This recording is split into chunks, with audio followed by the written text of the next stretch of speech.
I started a tradition with myself in 2014 when I was, 14. I was 17. Yeah. Right?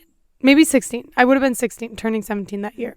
Every year I write the number of resolutions that goes with the year end date. So in 2014, I wrote 14 resolutions, and now in 2021, I will be writing 21 resolutions. It sounds like a lot, but it's really not. They come pretty easily when you sit down to think about it. And I've learned a lot along the way doing this for so many years.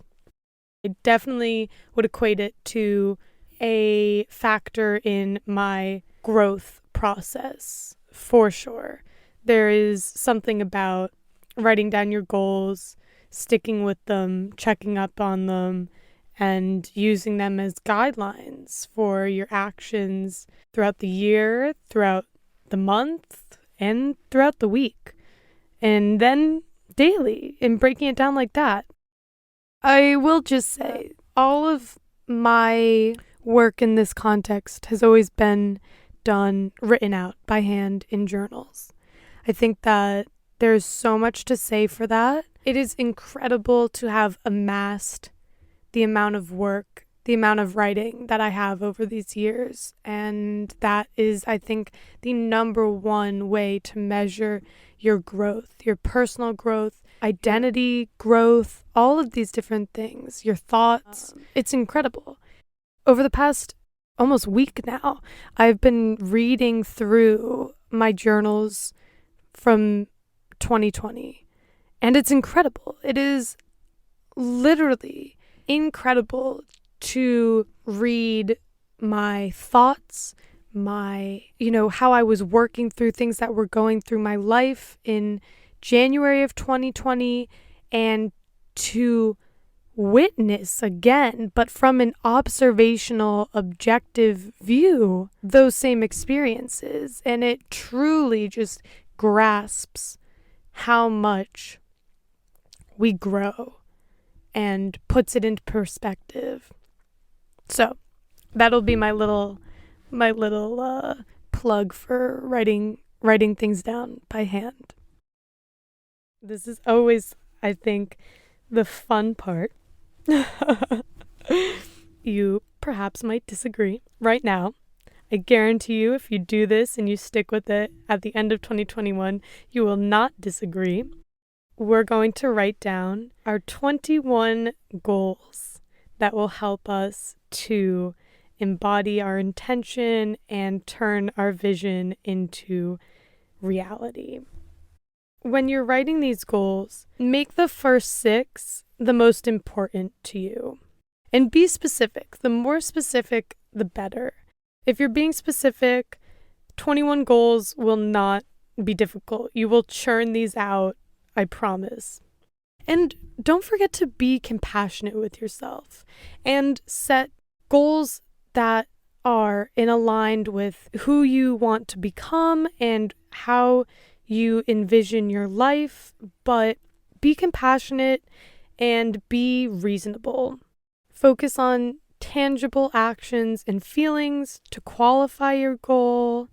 And again, make sure your goals cover all aspects of yourself in your life, your relationships, your purpose, your growth, your soul, your health, your experiences, your home, abundance.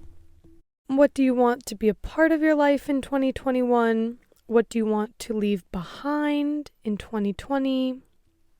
What do you need to heal in 2021? What do you need to take responsibility for? What do you need to prioritize to nourish your mind, body, and soul? What boundaries do you need to create in order to honor your well-being? Just let whatever flows flow. You have 21 spaces.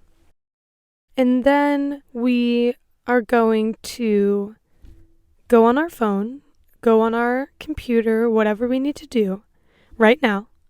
And we're going to set a reminder for the last weekend of every month to review the month and set your intention for the coming month, your goals, and your actions to achieve them. When doing this, obviously, you will be looking back to your 21 goals and figuring out, again, how to break those down into monthly actions and goals that will compound to create your achievement of that larger year goal. And then we're going to create a plan for the goals you've listed in your 21 goals. To do that, we're going to write an action item for each and set a deadline to hold yourself accountable. For example, in order to insert your goal here, I will do blank, blank, blank, put your actions there, and then say when you will do it. So for example, if my goal is I want to read more, in order to read more, I will get a book and read every night before I fall asleep. Do that for all of the goals that you have written down in your 21 goals. And some of them might not be as tangible to break down, but see what you can do and really try to do it for all of them. You can even do this as you write down your 21 goals.